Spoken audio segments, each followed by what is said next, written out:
our Aryabhatta being launched by Soviet Union for us today, but we are in a position to launch 34 different countries' satellites, but totaling to 431. What a spectacular journey this is for ISRO. So, Chandrayaan-3, sir, also stood out, in my observation, also stood out for one particular achievement, which has a blend of innovation, has a blend of how technology and innovation working together can work for global achievements and sustainability. I remember also seeing a lot of comments which said, oh, but this is no good, it has taken this many number of days to reach there. Did it require that many number of days? Can it not be done in lesser number of days? Because quoting some other countries, they said they reached the moon in 20 days, whereas you took 45 days, and so on. But the secret behind that, the fact behind that, is the innovative way in which ISRO has handled it. In that, they chose a path to reach the moon, which was not otherwise thought of, but thought only because, due to the route selection, and I'm using very pedestrian language here, I'm conscious of that, using such a route selection, ISRO made it possible to do it cost effectively, because the gravitational pulls, any magnetic fields which come in the way, I'm sorry, again a pedestrian language, can exhaust more fuel. But the way in which ISRO decided to take this Chandrayaan-3 was chosen not for a racing expedition. I'll have to reach there faster than somebody else, but I have to reach there in a cost-effective manner using lesser fuel and therefore serve the purpose of sustainability. Space research also has to be sustainable, because otherwise it becomes too expensive and cannot be afforded at all. So, innovation intertwined with sustainability, particularly in the realm of space, is what ISRO has achieved by choosing the route with which it reached the south pole of the moon. Now, the lander that is there was named Vikram Probe. Obviously, the name reminds us of Vikram Sarabhai, who set up the first rocket launching station, which we are now using repeatedly. Nobody ever in India can forget the contribution that Vikram Sarabhai or Homi Bhabha did. Of course, Homi then moved over to the Atomic Energy Commission, which was carved out of the then body ISRO. So Vikram Probe did something spectacular again. Having reached the South Pole, for the first time, the density and the temperature of the moon's ionosphere has been recorded. Several people went to the moon earlier, landed in the moon earlier, but we did the first thing of landing in the South Pole. But for the first time again, the moon's ionosphere and its density and the temperature there has been recorded by our Vikram probe.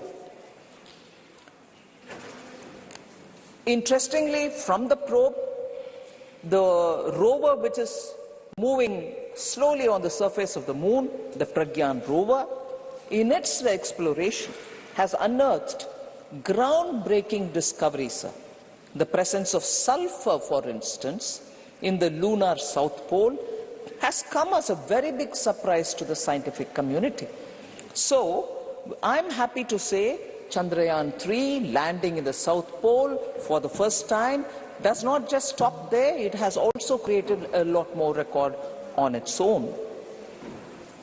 Just going back, Chandrayaan-2 also would have achieved, but for the last minute tragic failure, but ISRO showcased to the world that it shall not be deterred by that failure. It would learn lessons. Every strand of the errors have been identified, lessons learned, and today we see that the ISRO has corrected itself to the extent that very many little errors which had crept in earlier had been removed and better solutions have been offered than what had been given in Chandrayaan-2 itself. No wonder that the chief, S. Somanath, has been received by the Indian common citizen everywhere. When he went into a flight, people stood up and clapped for him. This is the kind of respect Indians have, we our people have, for such great achieving scientists of this country. Nobody ever forgets them. And today, ISRO and ISRO scientists are all very recognized by people of India. And in the process, I'll later delve into this point, they are people who have studied from Tier 2, Tier 3 colleges, gone into Indian Institute of Sciences and many such institutions, but they are there sitting and contributing for the future development of India and also sharing their knowledge with the entire space community all over the world. Now, if I spoke about Chandrayaan-2, sir, I'll also take this opportunity to say about Chandrayaan-1, which was launched in 2008. Even that was a wonderful, sir. Honorable members, what a sight. Look at the galleries. Look at the galleries.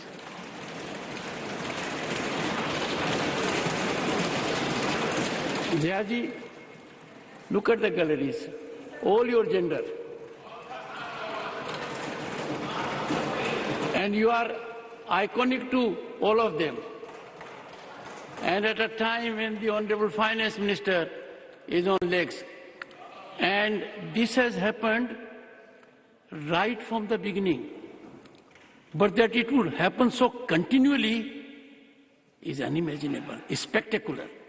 My tribute to this great power which is being unleashed in India to change it for the better and to take it to 2047 gloriously. Honorable Finance Minister. Thank you very much, sir. So I'll take this opportunity which you've given me by highlighting the women and girls in the gallery. Equally impressive, sir, and I'm sure you would have noticed it as well. And Jayaji would also probably appreciate the fact that we have...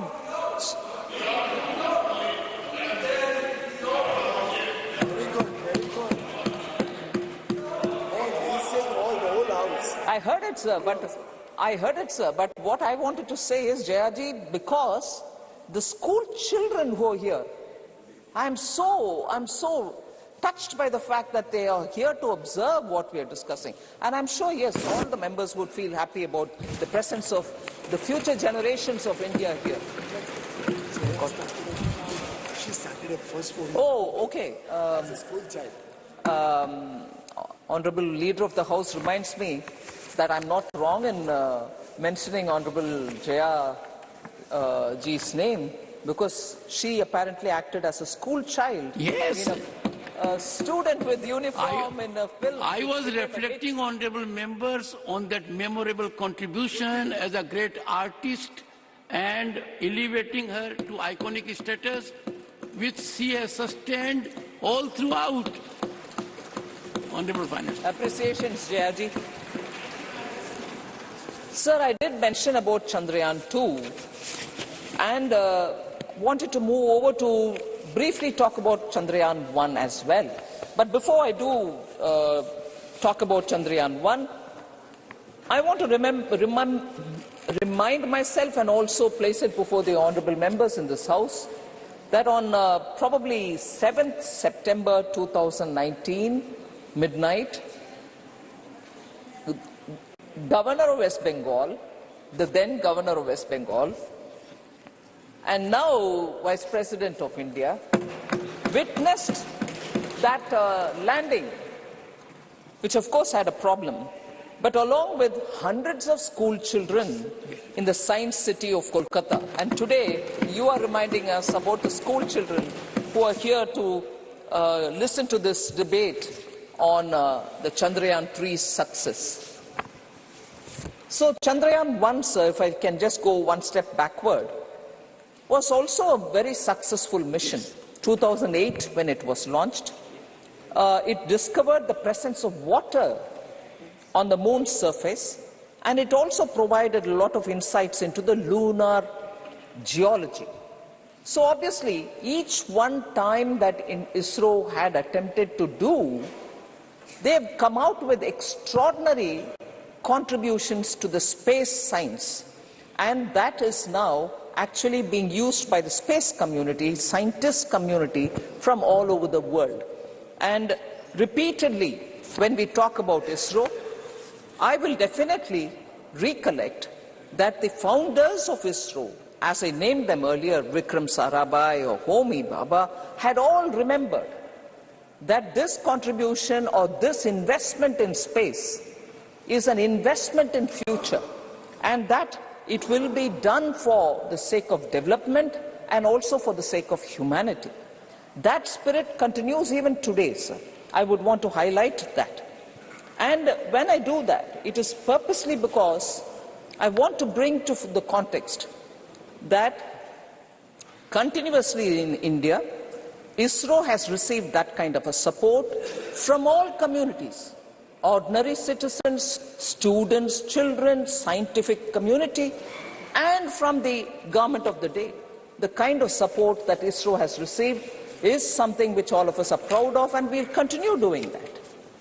Now, but of course, much before I go into talking many more things, a theme which I want to mention here, and I would probably respond to it repeatedly, is a comment which Jairam Ramesh had made, honourable members not here, but he has made in the morning about, muscular nationalism, you leave it to the scientists. Sir, yes, and I also recall, I wasn't in the House, but I've seen it subsequently, that former President APJ Abdul Kalam had referred to Professor Satish Dhawan and said leadership should be like that, where once when a mission failed, he had said not to worry at all. Leave it. I take the full responsibility as the head.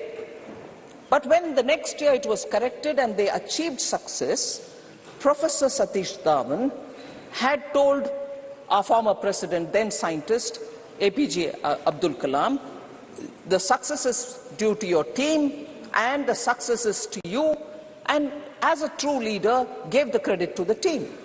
Absolutely. Whoever would deny the scientists their contribution. But it doesn't mean that if the Prime Minister of the country stands next to a scientist or a team of scientists who worked for something, and when there is unfortunately a failure or a disappointment, to stand by them and say, don't you worry, you will be doing better the next time. And therefore I read this quote. Honourable Prime Minister stood next to Professor Sivan, the scientist, during the launch of Chandrayaan-3, which in the last minute, unfortunately, broke all our hearts and disappointed all of them as much as the scientific community when it just couldn't land. Standing next to him, who had tears in his eyes, Mr. Sivan had tears in his eyes, Prime Minister had said, last night, when he stood with him, I understood your frame of mind. The look in your eyes said a lot. That is why I did not stay here for long. We might not have reached the lunar surface as planned. You came as close as you could. Stay steady and look ahead. We are full of confidence when it comes to our space program. The best is yet to come.